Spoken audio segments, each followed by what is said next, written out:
Welcome to Therapist Confidential, a psychotherapy.net podcast. And now, here's your host, Travis Heath. Hello, everyone. Welcome back to the Therapist Confidential podcast. I'm your host, Travis Heath, and today I get to speak with Elijah Murphy, and this is going to be a really cool conversation.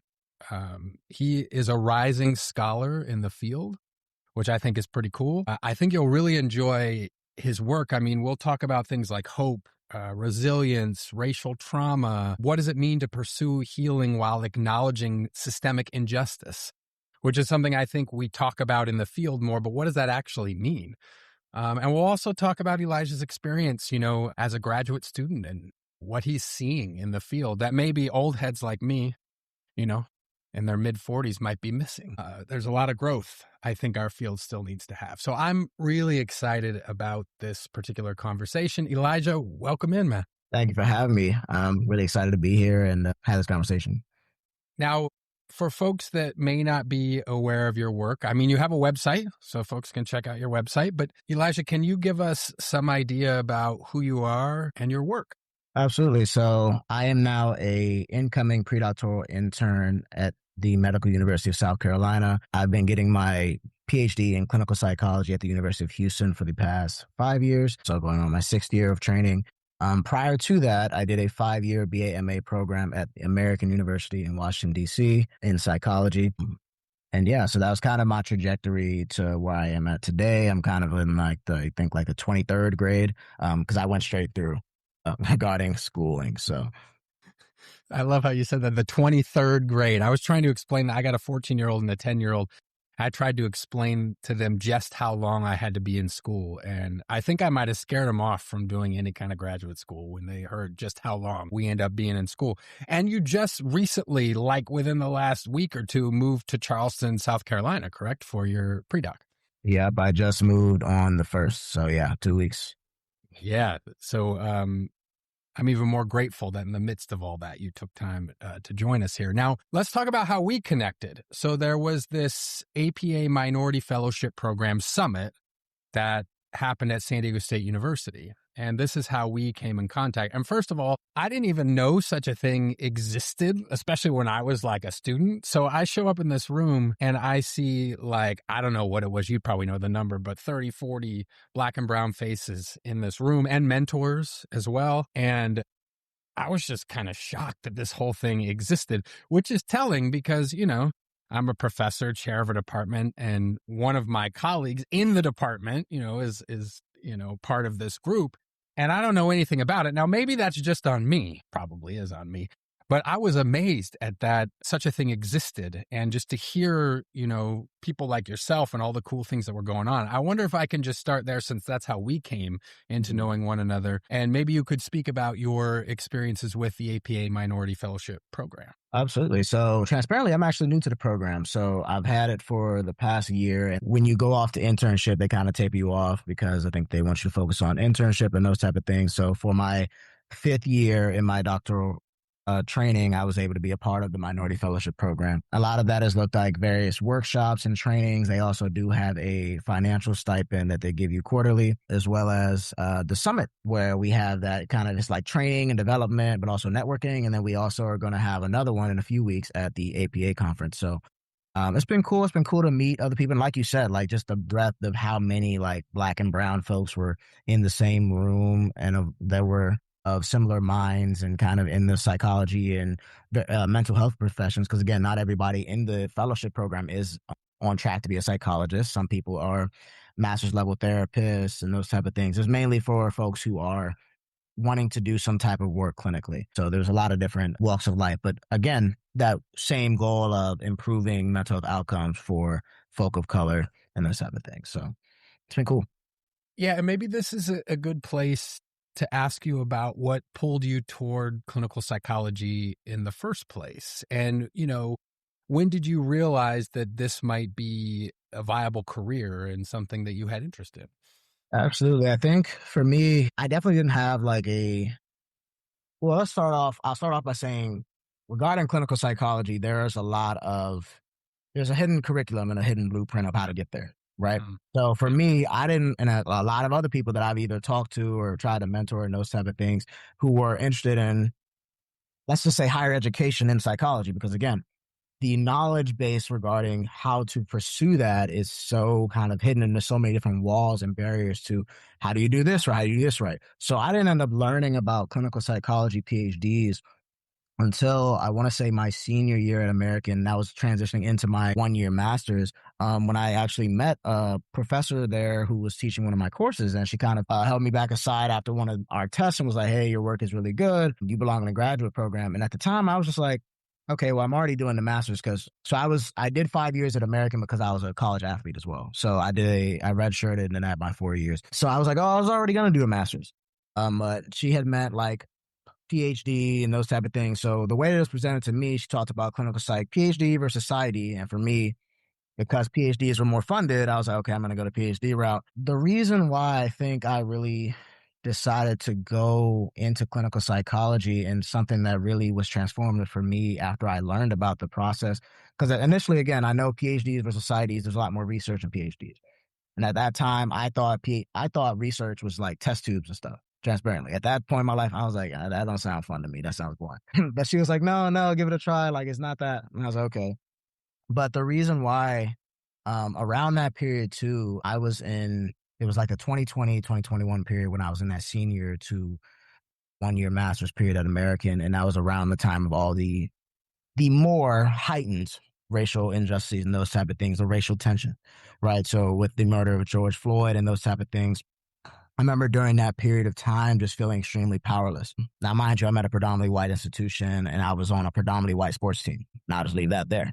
So there were a lot of different things I was navigating, right? And it was almost like there was some racial identity stuff happening for me as well as a Black man and just being in that space as well. But for me, I was like, what can I do with my power to try to change what's going on or just like change the narrative? Because I think for me, and just again, I grew up in an environment that was predominantly Black and Latino.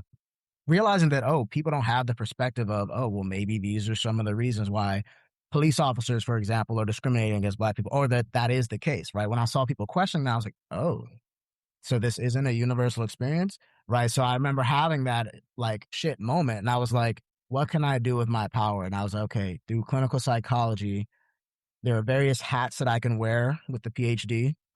There's a lot of different flexibility. So I was like, how can I combat one, health disparities, and then also promote equity? So those were the two things at that point in my life. I was like, okay, this is what I feel like my purpose is now. And that is kind of what transitioned to me going straight into trying to get my PhD. There's so much that's real in what you just said. A colleague of mine in my PhD program, Sunda Friedman Tabakhorst, we actually did a presentation coming out of our PhD program on hidden curricula. And what brought me to that anyways was the fact that I got into a PhD program accredited by the APA and all the things, doing all the things we were told we were supposed to do, because I didn't know anything about anything going into my PhD program. I didn't know anything about academia, nothing. But you find out about the hidden curricula as you go. Yeah. Right. And you discover it. At least that's how most of us do it. But I'm so heartened to hear you talking about this too, because I hope more and more we can expose this curricula in advance, right? So people kind of know what they're getting into. And also graduate programs then can become aware of how they're reproducing this curricula, because it's like homeostatic.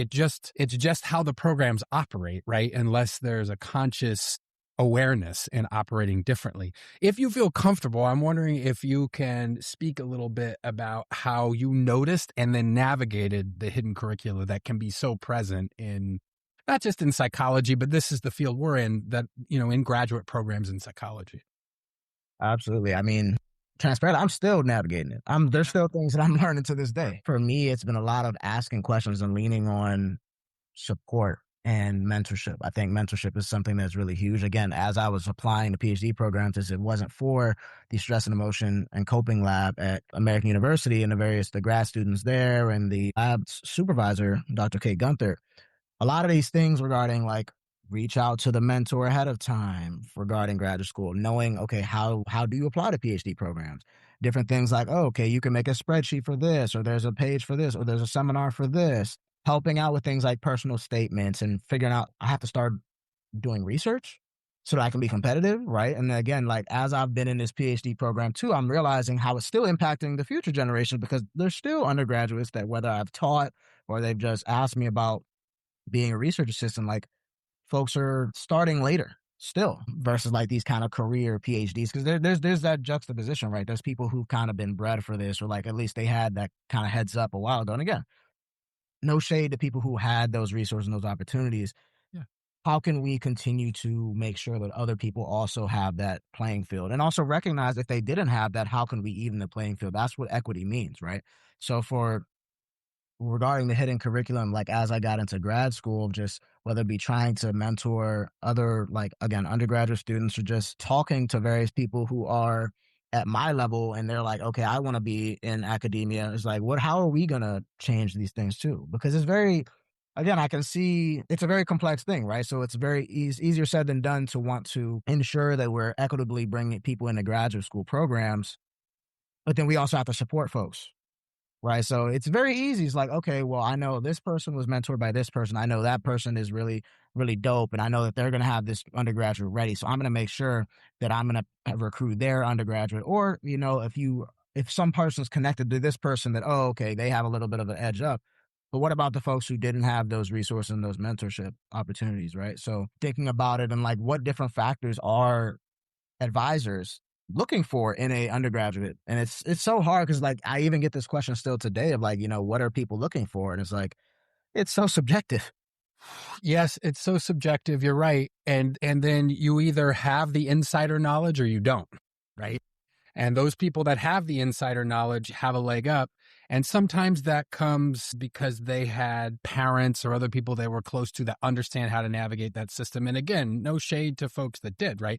But then there are folks that don't have that information. That's why I think mentoring can be really important. I know for me, like as an undergrad, I started telling people because I was taking like some psychology courses and I was like, oh, I love this. This is dope. I want to pursue this. And then I started telling people I'm going to be a psychologist, I'm going to be a psychologist, this.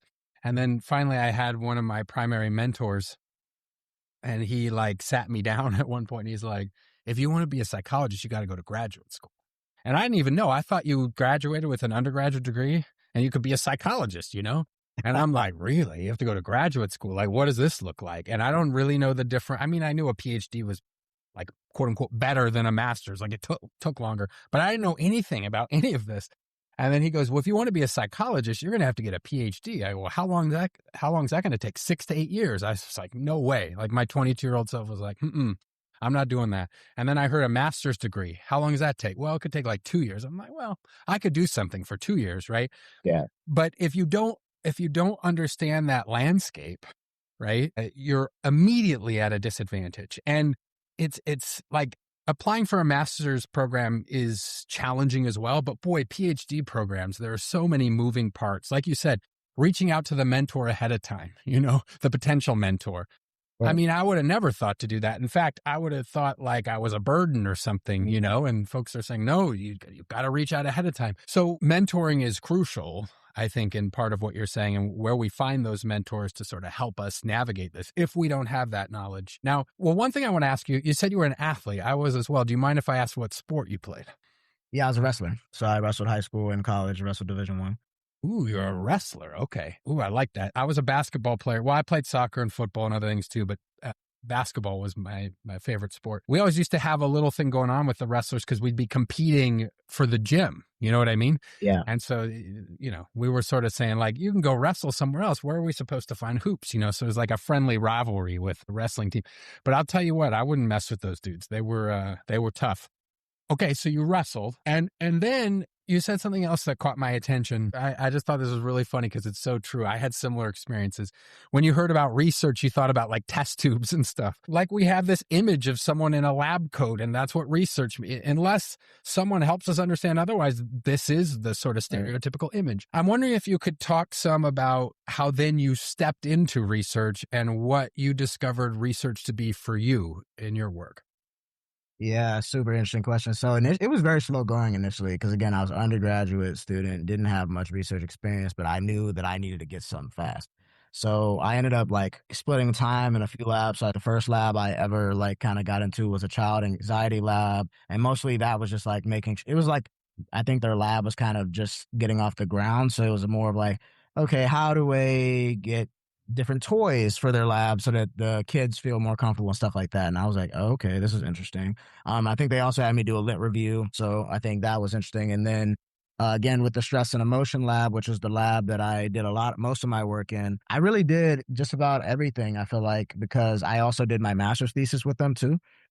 So whether it be like creating a survey on Qualtrics, recruitment, doing the statistical analyses, and then again, defending the master's, like I did all of those things. But again, in the beginning, I was like, I don't know what I'm doing, right? So I think it helped me a lot that I was in a lab space where people were so, one, welcoming, but also patient in that they were able to kind of, in some cases, walk me through things, but I was also able to kind of do things on my own that just point me in the right direction. Because again, from having zero understanding or conceptualization of what research is to doing this, it was a very big leap. But I think it made me start to realize, okay, what type of questions am I interested in? So I think as we started conceptualizing like my master's thesis, I remember we were talking about, because that lab does work on like stress mindsets, which is basically like your attitude towards stress and how that actually impacts the stress experience. So if you think that stress can help you grow, you'll have a little bit better outcomes than if you think stress is just something you should avoid altogether. Right? It's a very cognitive CBT type deal. But I remember like one of my initial questions as I was creating my master's thesis was, well, what about things like racism?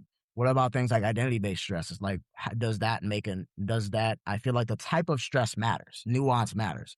And I feel like that was when I was like, okay, this is kind of interesting. I can actually start asking the questions that I feel like matter, and maybe people aren't asking these questions to the right people.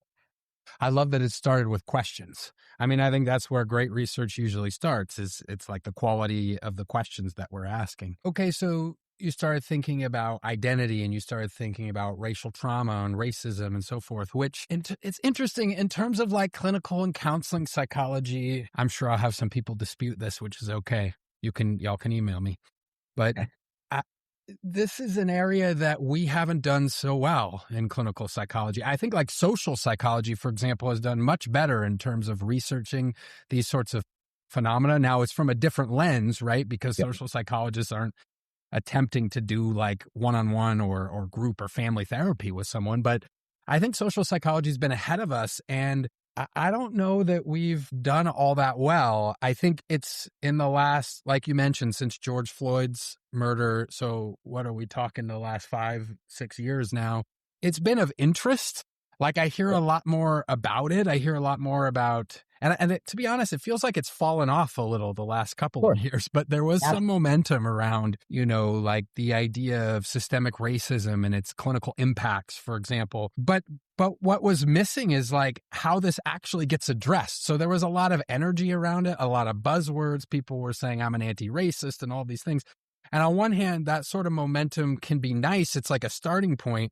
But I feel like where we still haven't done a great job is actually taking that research or those ideas and putting it into practice. Now, I'm wondering if you can say some about, one, the actual research that you've been involved with in these areas, and then what you're learning about how to take some of that research and put it into actual practice. Yeah, it's a big question. I'll say I agree with you. I think, particularly clinical psychology, we're definitely behind. I think we have begun, especially in recent years, especially when we talk about specifically racial trauma, right, to actually like research and stuff like that. But I will shout out, counseling has been doing this work since the early 2000s, especially regarding like racial trauma. So Carter and folks, like they've been doing this work since 2006, 2007, creating different theories and frameworks and those type of things. I think clinical psychology, like you mentioned, like as, again, the George Floyd thing started coming up, but then also, again, what does that do?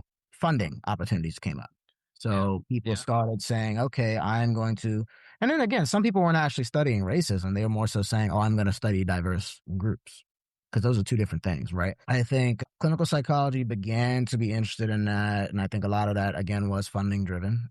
They're like, okay, this is a novel way to ask my research question, but I can ask it to people who maybe I wasn't asking it to before. Because again, in clinical psychology, especially, we have these weird samples where a lot of people are white, educated, industrialized, rich, democratic, all that stuff. The way that so for me, in my research approach, I initially started off as like looking at things like cross-cultural stuff. So when I first got into my graduate school program, I did some research on things like hope, because I wanted to, because the lab that I'm in right now is a positive psychology lab. So they do a lot of like strength-based approaches, a lot of resilience stuff, a lot of well-being stuff. So the way that I conceptualize mental health is not just saying you don't have anxiety or depression or PTSD. There's also the piece of like, am I flourishing in my life, like socially? Do I have environmental mastery and autonomy in my life and those type of things? Do I feel that I have more positive emotional experiences than negative? Am I satisfied with my life? Those type of things are also important because, again, somebody could have anxiety and depression and still be pretty happy, and vice versa. Somebody can be not flourishing in their life, but they don't have a mental illness, right? So that is something that I look at a lot of my research. I look at well-being and then also psychopathology. So I look at like emotional disorders and trauma. But it's always been about looking at these things. Initially, it was across racial and ethnic groups. I'm in a statistics lab as well. So been gathering data in a lot of like various racial and ethnic groups, Black, Hispanic, Asian, Pacific Islander, and looking at various things like hope, for example, is something I've looked at a lot of, which is basically the way that it's conceptualized by Snyder is that you have two things. So if you have more agency in your life regarding your goals and feeling like I have more motivation to do that and reach my goals. And then the second part is, can I conceptualize pathways to reach those goals? And has a lot of good impacts on things like well-being, less mental health, and those type of things. But my question was, one, is this translatable across racial and ethnic groups? Like, is this still as relevant? Does it mean the same thing, right? And then two, is this still helpful in the aspect of racism? And again, hope is not going to take away racism. And that has never been the question or the thought, but can this be something that, like you were mentioning, translating research to practice? Because that's the way that my brain works all the time. It's like, I'm here to help people. So that's like the sole purpose of my research is like, how can I think about these things in a way that it ends up helping people? So it's like, is hope something that if we're looking at a treatment for Black and other racially and ethnically marginalized folks, can we target hope and it still be relevant in the aspect of racism and racial trauma? So that's something that's an example of one way that I kind of think about these things. And I think racial trauma specifically just needs to be more of a focal point and addressed in our treatment. So I want to be able to eventually down the line, again, if I stay in the research side of things, I want to be able to run randomized controlled trials and curate treatment manuals and treatments so that we can continue to ensure that we are talking about racial trauma, because a lot of times in our treatments of clinical psychology, a lot of times they do not address context. And I will say, like, again, that is, you can quote me on that, like clinical psychology, a lot of our treatments are great for coping, but how do we promote healing? And we cannot promote healing without addressing the context in which people are living, especially people who are racially and ethnically marginalized folks, especially people who are socioeconomically disadvantaged. Right? We cannot just simply focus on, again, the CBT of it all, because again, CBT does great things regarding coping and mental health outcomes. But when we get to the healing part, getting to the root of the things that are bothering people, but then also addressing the different things that are going on in the society around them, that is where I feel like clinical psychology, we need to expand, as well as not just focusing on the deficit, right? So where are these strength-based approaches? Because again, whether it be non-white folks or white folks, we have these strengths that we have. How can we leverage these strengths in order to promote positive mental health outcomes and more well-being? So much in what you just said that's really interesting to me. Let's stay with hope for a minute. I think this is more of a cultural and a societal thing. And I'll speak in United States for a moment. It could exist elsewhere. It's just that that's my context. Yeah.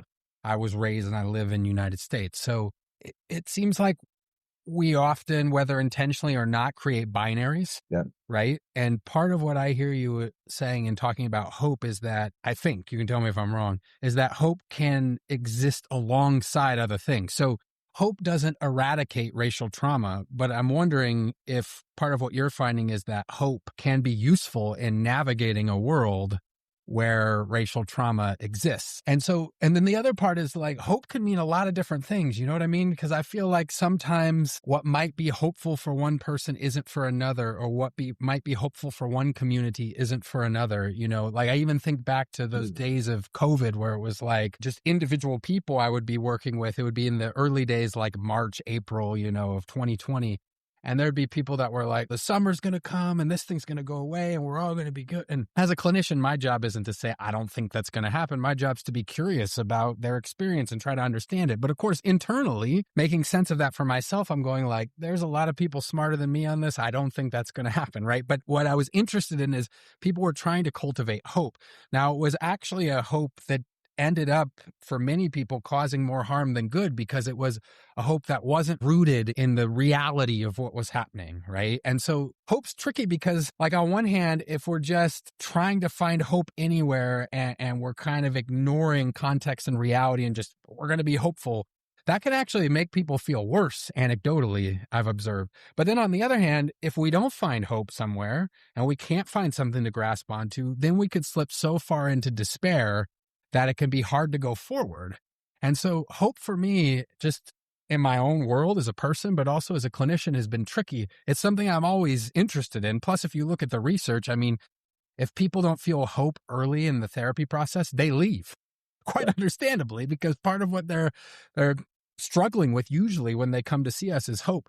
So for me, when you bring this up, I'm super interested in it because it's very complex, right? Like, there are different types of hope. What's hopeful for one person or group may not be for another. I know this is a lot that I'm bringing up, but I'm wondering more about sort of some of the intricacies of hope that you might have stumbled across in your research and your work. For sure. Hope is very intricate. And that's why, like, understanding what type of hope we're talking about is important, right? So again, as you mentioned, hope can look different for other groups, but also, like, again, we talk about research, like, how are we defining hope, right? So for example, as I was mentioning, Snyder's hope, it focuses on goal setting. So it's not necessarily like, oh, I'm hopeful for the future.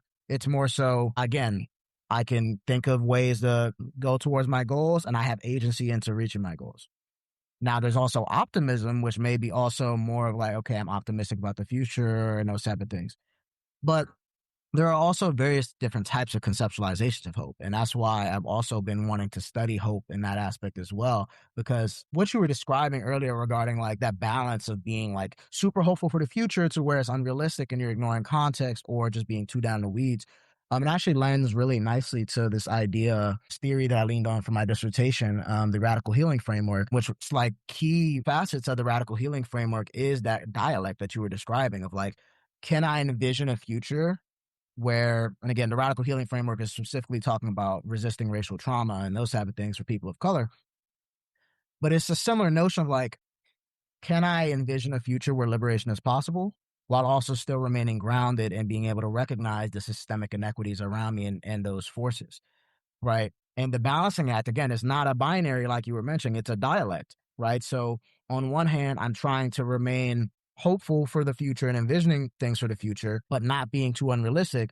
But then also, I don't want to focus too much on the shitty context around me to the point where I'm disillusioned, disempowered, and I'm just kind of just super, super oppressed and marginalized, right? So there's a key dialect there that you're describing, but in their model, they do talk about how important hope is, but the way that they describe it is radical hope, which is different than the other type of hope.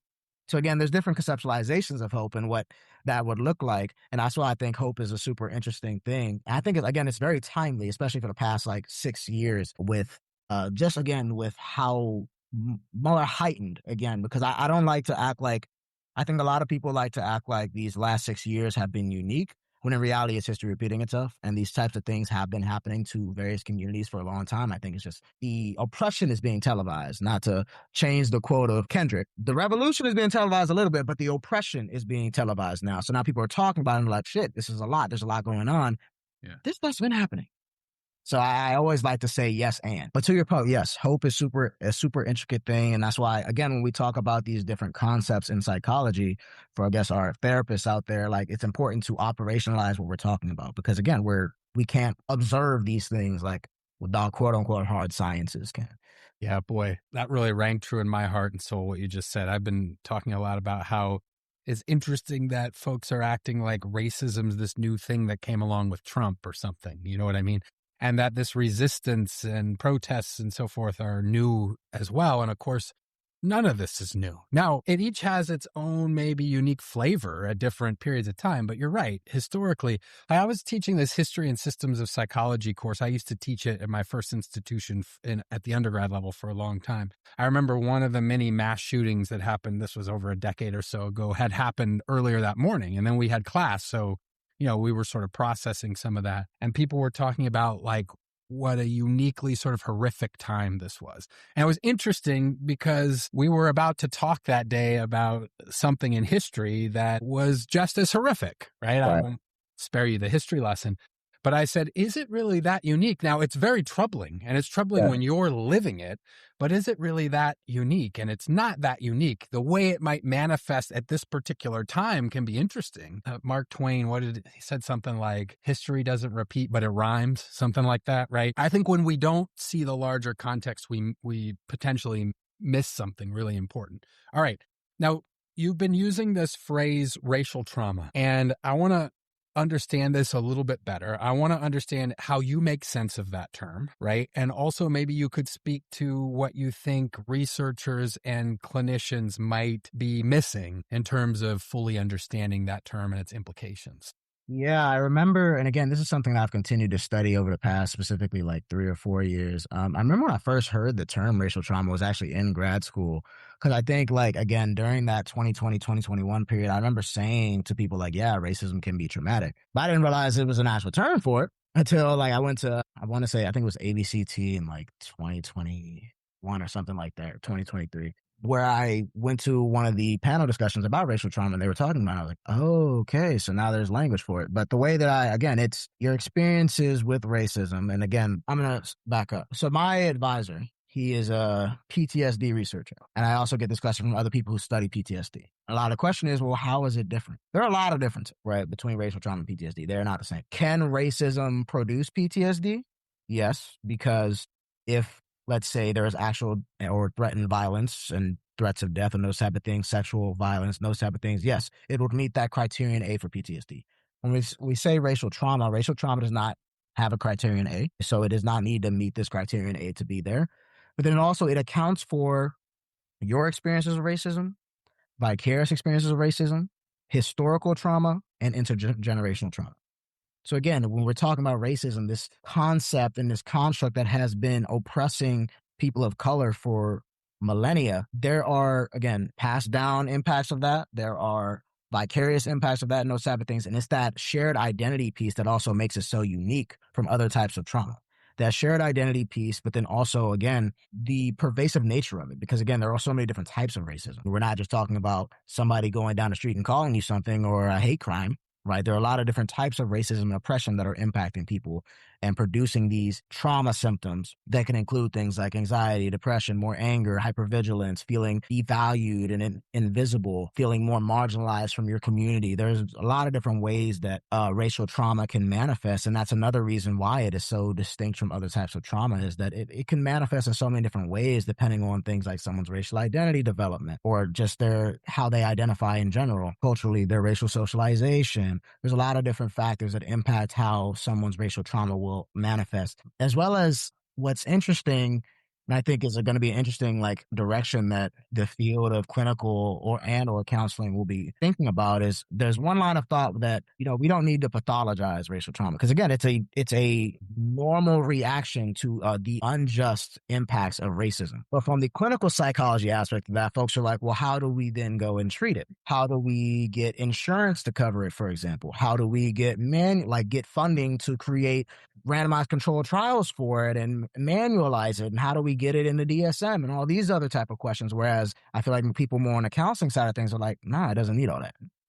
Just there are various types of, whether it be indigenous practices that people use, there are different healing circles. It's not always therapy that is going to be something that is beneficial regarding racial trauma. Also, that racial trauma is something that is not necessarily something that you are individually dealing with or individually going to heal with. So I think Bell Hooks is the one who said, healing does not happen on an individual basis. It's a collective process, right? And I think clinical psychology, again, other than things like group therapy and those type of things, we don't really think about or talk about as much of the community aspect of healing, right? And I think that is why it can become so hard in the field of clinical psychology for us to think about and conceptualize and treat racial traumas, because the lens in which people are thinking about and being trained in, because again, this is a systems level thing regarding the way people are trained in clinical psychology to deal with something as pervasive and expansive as racial trauma, intergenerational trauma, and those type of things. I think that, again, clinical psychology, perhaps maybe counseling's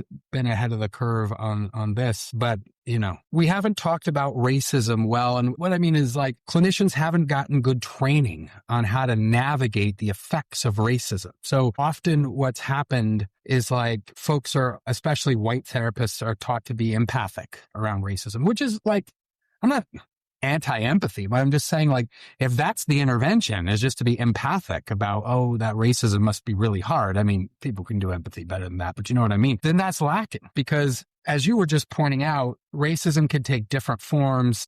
It's ultimately, as I understand it, systemic in how it functions.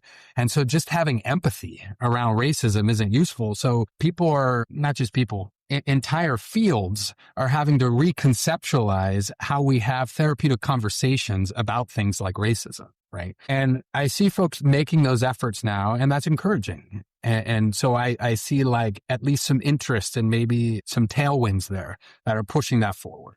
And then I do think, as we're exploring that, there's this interesting balance of, like, how do we, as clinicians, help people explore and acknowledge the realities of racism while simultaneously not allowing racism to become the entirety of someone's identity and their story of identity. I'm wondering if you can speak some to that dance. Yeah, I think it's a delicate one. I think that, for one, I agree that it's a systems level issue regarding how clinical psychologists are being trained, therapists, and those type of things. I think it can start off with just, again, people got to be getting supervised well too. Yep. Just as a little sidebar of, like, yep, are people getting supervision trained to be able to get supervisors? Again, are we talking cultural competence, or are we talking cultural humility? And does that include racism, or are we just saying, okay, we have different ethnic differences? Those are two different things. Right. So a lot of times, I think in the therapy room, particularly, and again, this isn't limited to white therapists, but there'll be this aspect of racism in the room that isn't being addressed or not being considered. Right. And again, it all comes down to how the way that someone is conceptualizing someone's treatment. So the thing about racism is so pervasive, it can have impacts in so many aspects of someone's life, especially in the therapy room. So again, if someone is having a substance use issue, and one of the reasons why they're using this substance is because they're dealing with a lot of different things at work, and your initial question or your line of thought isn't necessarily, I wonder why these things are happening at work, or is this person experiencing some type of racism at work and those type of things. But I'm more focused, oh no, let's just focus on the substance use. Why are you drinking so much? Well, I'm going to work and I'm being treated a certain way, or I'm not getting paid a certain wage, right? There's a lot of different reasons and ways that racism can impact somebody in the therapy room. And I think that while not making racism that person's entire identity, being able to acknowledge that. And again, for some people, whether it be their racial identity development or their own aspect, racism can be pervasive and also discrete. So they may not even know that they're dealing with racism. So it's that part of that, again, what Paulo Freire talks about, of, like, critical consciousness, and that for clinicians, develop some. Because I think that'll also help navigate some of these questions and conversations. If clinicians know more about, okay, there are these different systems of oppression. Second piece I would say is ensuring that you're not acting like the expert in the room, because they are the expert in their own experiences with racism. You cannot tell them how they're experiencing racism or not experiencing racism. You can ask questions that come with curiosity, but don't come into the therapy room and say, oh yeah, I don't think that happened to you. Or, no, I think this is what's happening to you. So I come with curiosity. And again, it's more of a dialect. And I think this also goes into being more of an anti-oppressive therapist of, like, I'm not coming in here as the expert and going to tell you this is what's going on. It's more so this is a collaborative relationship, right? And I think that is really good to be able to deal with things like racial trauma, as well as talk about the racism-related elephant in the room. I also don't want to ignore the scholars of clinical psychology that are doing this work, the Aisha Metzgers, the Dr. Dante Bernard, and those type of things. Dr. Metzger has wonderful trainings and manuals on racial trauma. Dr. Natalie Watson Singleton also, again, she focuses on more mindfulness for Black folks and those type of things. And I think mindfulness has been something specifically that folks are also looking at regarding the aspects of racism, racial trauma. So again, people are doing this work, and I think those folks need to be amplified more by the field. and not questioned as much because, again, I can't speak for them, but I imagine that they get questioned quite a bit, especially with the political climate that we're in. But then also, they can't be the only ones doing the work. And for the folks who are going to try to put their hand in and doing the work, they also have to acknowledge the work that was being done and not try to become the face. So I think all of these things, it's a delicate balance of the research side of things, the clinical side of things, but then also the clinical training program side of things and how that impacts the whole field of what we're looking at regarding clinical psychology. So you're part of a younger generation now that's entering the profession. I mean, you're near the end of your journey of formalized training. I mean, we're always learning and stuff, but you're going to enter the profession soon after you finish up your work in Charleston. And I'm wondering, what assumptions about psychology and therapy do you think maybe your generation is questioning that previous generations had accepted or not thought to question?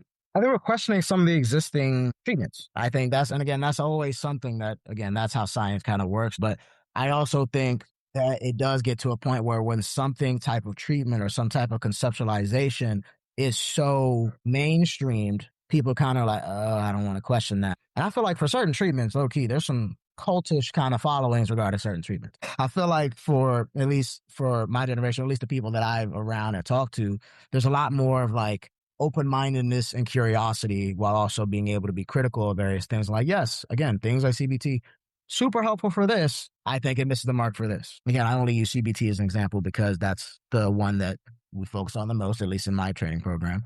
And I don't know the specific statistics around the diversity regarding this generation of clinical psychologists, but I would like to think that it's getting more diverse. But I don't know. I can't make a statement on that just, again, because I don't know the statistics on it. But I would hope that we're asking more questions because we're coming at it with different perspectives and different experiences. I actually met somebody at this conference I was at last week who looks at like how music impacts like mental health. And again, we're just bringing more diverse experiences and lines of thought into the conversation. I think ultimately with older generations of whether it be therapists, I think in general, older generations, like they're like, oh, well, this new age stuff is nonsense, stuff like that. Again, that's that tendency, right? Because you've been using the same spatula for how long? You're not trying to use a new spatula over there. I think having that balance of being able to say, okay, there are other lines of thought. Because again, I think the ultimate goal should be, how can we improve or help to improve folks' lives? Not, oh, I have the gold standard treatment, or I am this type of clinician or this type of researcher who did X, Y, and Z, and I'm the face of this, or I have my name on this. At least for me, and the reason I came into the field of clinical psychology is, how do I work towards improving people's lives, and at what scale can I do that? Right. So I think, again, if somebody comes in and they have this idea that music can be really instrumental in therapy, absolutely. Let's be open-minded about various types of treatments and different types of mechanisms, because again, what works. I think also when we think about, and this might be a hot take, but in clinical psychology, I think we focus so much on the evidence-based practice. Yes, having evidence for your practice is important, but we also need to recognize how flawed that evidence can be and how oppressive that evidence can be. We are having a research from a very white colonial lens, and we create white colonial treatments, and then we're like, oh, we're just going to throw these treatments to other people who don't identify that same way. Now we're enforcing that worldview onto other people, and we're just assuming that it's going to work. And then again, it's a cycle, right? Because then we assume it's going to work. Then we do our randomized controlled trials and we're like, oh, okay, this had an effect, so it must work for everybody. But that's not how it works on the grounds level. And I think a lot of therapists who may be listening could also relate to that. It's like, no, that's not how that works on the grounds level. And even within various groups, because there's so much heterogeneity regarding within various groups and people's experiences, right? So I think more of like, and this is why for me as a clinician, I lean more towards integrative instead of being like, oh, I'm a CBT therapist, I'm an ACT therapist. I think being able to having a basis and foundation is important, but also being able to have different tools in your toolkit, because the people that are coming in are complex, and there's going to be complex issues that folks are dealing with. I don't think the way that I conceptualize mental health and well-being is there's not going to be a cookie cutter way to treat everything. There may be one that's super successful in doing so, but there's no one way to do things. And I think I would hope my generation and also younger generations will continue to push that needle to say, hey, we need to consider these things so we can continue to diversify our methods so that we can ultimately improve folks' lives. Because again, the disparities are still there. Yeah, interesting too. You're talking about sort of Eurocentric ideals of healing. Although if they're Eurocentric, we don't usually use the word healing after it, do we? But what's interesting and troubling about that approach is like, then when those don't work for folks who aren't of European descent, then who usually gets blamed? Well, it's the client, right? That gets blamed for that. And that's where that becomes particularly nefarious in my view, right? Because it's like they're resistant or they won't work the treatment or whatever, as opposed to us looking at our treatments and interrogating those treatments and seeing, well, I wonder what these treatments are failing to meet for the people that we're serving. And even within that, right? I mean, like there runs a risk of saying, well, this is the best treatment for Black clients. Well, like, okay. I mean, what we're still missing diversity then among Black folk, right? And so even things that are well-intentioned sometimes, I think, look, the fact that you and I are even having this conversation and we're pushing these ideas forward, we're questioning things, I mean, these are all good things in my view. And we have to continue to do that because otherwise then we end up with one of these like multicultural counseling books, the likes of which I hope these are better than when I was in school. But when I had them, is what it really felt like is like when working with a Black client, when working with an Asian client, and I was always like, dang. And all of those books seem to be made for white clinicians, right? Yep. Which was then I'm sitting in the class going, what am I supposed to do? Like, what's happening here? So, but the fact that we're asking these questions and the fact that, your generation is interested in pushing some of these things further gives me hope. Now, okay. When you're thinking about hope is part of your research, right? And so I want to know this. What makes you hopeful about the future of clinical psychology in 10 years, 20 years? Like what has you hopeful and feeling like we can push this maybe to areas that we haven't yet reached? Yeah, that's a really good question. I struggle with that sometimes. I'll be honest. I do. I think for me is being able to speak with, like in this conversation, speak with like-minded folks and being like, okay, so I'm not the only one having this thought. And I'm not the only one committed to doing something about it, right? I think that is the piece in being able to, the community aspect of it. So I love going to conferences, things like Division 45 and the Minority Fellowship Program, like all these different spaces that are cultivated for folks who have this mission of pushing the envelope forward. It really does fill me with hope of like, okay, something has to give. And again, it's not going to happen overnight. And again, as you mentioned, 10 to 20, because again, these are systems that we're operating in, but also recognizing that people make up systems.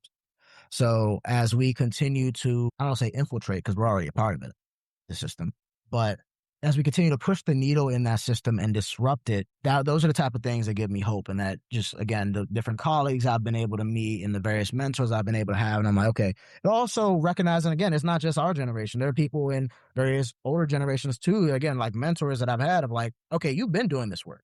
So I know if I were born in a different era and I had done this same career path, things would have looked a lot different. So also recognizing that the change has been happening. Change is not linear, but the change has been happening. So I think that also gives me hope. And like, one, I think people are committed to doing the work. Two, people have been doing the work for generation. That's how we got to the point we are today. So those are the things that provide me with hope for the future of clinical psychology. I think I'll add to that of just like seeing in the last 2 years specifically how, again, the pendulum, but prior to 2024, the pendulum was on one side of like, okay, everyone wants to talk about diversity. Everyone wants to talk about inclusion. Everybody wants to talk about racism because that was what was popular, was funded. And again, for me, I'm more on the pessimistic side. So I knew that people were going to shut up once the pendulum swung in the other direction. I know how the game works. But to see and still be in community with folks who are still steadfast. And now we're like, okay, the shock and awe part is over. How are we going to continue to do this work and do it in a way that makes lasting changes? But then also, I've also been hearing conversations of like, okay, some of us were blindsided by the things that were going on, political climate, and like how the pendulum went the other direction. How can we not get caught lacking like that again? Basically, how can we not get caught off guard like that again so we can continue to do this work and we don't have this lag in time of like, damn, I don't know if I'm going to have funding for this, or damn, I don't know if I can do this work again. Oh, I have to switch this language. How can we make ourselves a little bit more bulletproof moving forward? And again, if we think about it as a pendulum, so now we're on this right side, it's going to swing the other direction again, but then it's going to swing the other direction again. So I think those are the things that provide me with hope and recognizing, one, I'm not alone in the fight. And then two, that again, as history rhymes, as you mentioned, the pendulum is going to swing in the other direction, and we're going to be able to continue to make progress. Again, it really is that progress is not linear. All right, I got one more question for you. So imagine that, and maybe this has already happened, by the way. If it hasn't, it will. But, there's a Black undergraduate student who's thinking about getting a PhD in clinical psychology. And they're like, hey, I want to become a clinical psychologist. But also, they're savvy and they're like, but I'm not sure this shit's really built for me, and they come to you and they're seeking your counsel. What would you say to that person? Yeah, good question. So I think initially, my first initial question is, why do you want to be a clinical psychologist? And part of that could be the amount of strife that I've dealt with in grad school. But I want to be realistic, right? Like, I think almost every Black graduate student has a survival story. It's like graduating or PhDing while Black, dissertating while Black. Like I'm sure, like, if we made a hashtag on one of these social media pages, I'm sure there'll be thousands and thousands of people chiming in, right? So one, recognizing like, why do you want to be in clinical psychology? And then two is like, what is your goal and your mission? Because I know that graduate school, one, is such a long process, but then two, it can put you through the ringer. Are there ways that you could do what you want to do without having to deal with all the BS? I think, again, like a lot of people, especially for me, because I don't think I was given, again, the way it was described to me, PhD or PsyD, but like master's level therapist, like I think there's so much of that hidden curricula, right? Of like, okay, well, I just know I want to go and help people. Okay, well, there's a lot of different ways you can do that without having to go through a PhD program, right? But another thing I will let them know, I'll be real with them and just let them know the different aspects of getting a PhD, like what it takes. So whether it be some of the hidden curriculum of the application process, what the life could look like, how long the process is, and those type of things. But then also, again, if after hearing those things, you want to do those things, you can do it. And there's so many of us who have done it and are paving the way and I want to see how I can be helpful and open that door and making sure that door is open so that we can continue to build more of a field that looks more representative of what our larger country looks like. So to sum that up, prime them to some of the adversities, ask them, are there other avenues to do what you want to do without going through 6 to 8 years of schooling, underpaid and overworked and all those things, right? Save yourself if you can. My opinion, at least right now. Again, I know a lot of people, they get past all of it and they're like, oh, it's so much better on the other side. And they kind of forget the hell they went through. Nah, I'm not going to forget. I'm going to write notes. I'm going to be like, nope, nope, nope, nope, nope. And then encourage them that, yes, this is something that is going to be challenging. Overall, you can do it. Make sure you lean on other people. Make sure you have community. Make sure you have checks and balances in place. Don't make it your life as well. That's also a big thing, especially for Black folks. You are more than a clinical psychologist, and you had interest before you wanted to be a clinical psychologist. You're going to have interest while you're pursuing that PhD, and you're going to have interest outside of it. Make sure that you're still balancing that life aspect because that's so important, especially for Black folks. And don't be afraid to be you while also remembering that the system wasn't created for you. So there are various hidden curricula, the different language, the different expectations that folks have, and they may have for you that you are not privy to because of the hidden curriculum.